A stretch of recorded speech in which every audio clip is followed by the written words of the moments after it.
Today is November the 3rd, first trading day of the month. I'm so glad October is done. That was such a long month. We took a quick short today, caught 45 points. Really classic continuation model to the downside. I'm gonna break it down really quickly. So coming into market open, we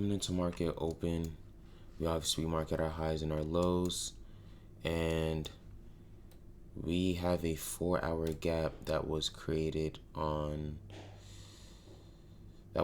overnight. And so seeing that was probably like the biggest deciding factor of today. Are we gonna flip it? Are we gonna hold and continue to the upside?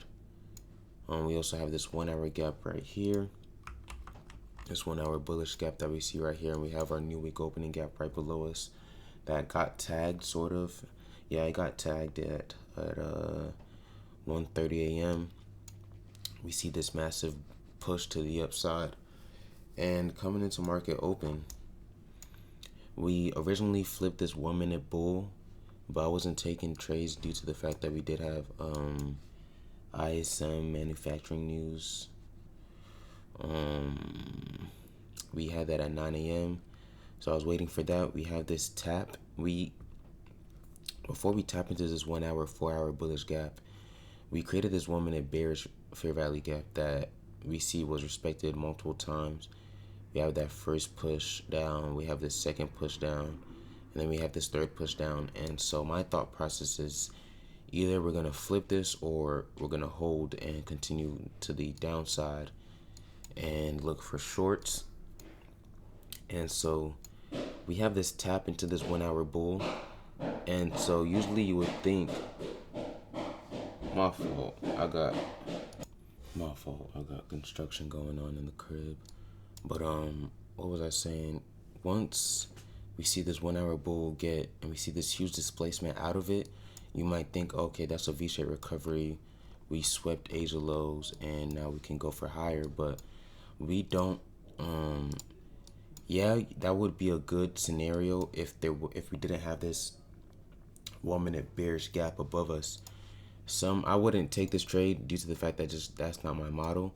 I would have to wait for this 1 minute to get flipped, and as we can see, it never flipped, so I wouldn't have taken this long to the upside. But if it did, I probably would have taken that as a first presented. But since it didn't flip, we see that it held. I believe, yeah, we created another bullish inverse right here as well that we ended up flipping, and I took my entry off of that. We see this close. I got in at 127 and I closed at 81 due to the fact that I actually didn't have any reason. I was just satisfied. I was content with this 45 points. And we see consequent encroachment respected perfectly right here. We have this tap back into this bullish inverse, and we hold this line, and we see that it continues to fall all the way down into our London lows and our Asia lows.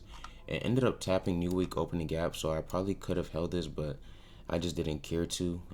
It's a Monday, in and out by 9:30. Yeah, that was my play for today.